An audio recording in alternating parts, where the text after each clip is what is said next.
is to be accountable. Earlier, di po namin naabutan si Kuya Jimmy Pascual sa bahay niya at sa work niya to personally apologize. So, I would like to take this opportunity to say sorry to Kuya Jimmy for what I've caused.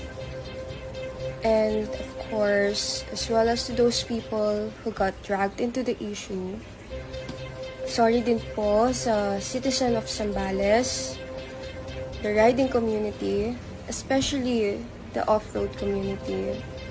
This issue is all on me. I'm still learning. This one especially the hard way.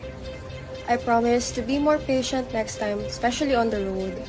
And I'll listen to my ates and kuyas more. Na-feel ko na po yung mundong maraming galit and ayoko na pong maulit po yun.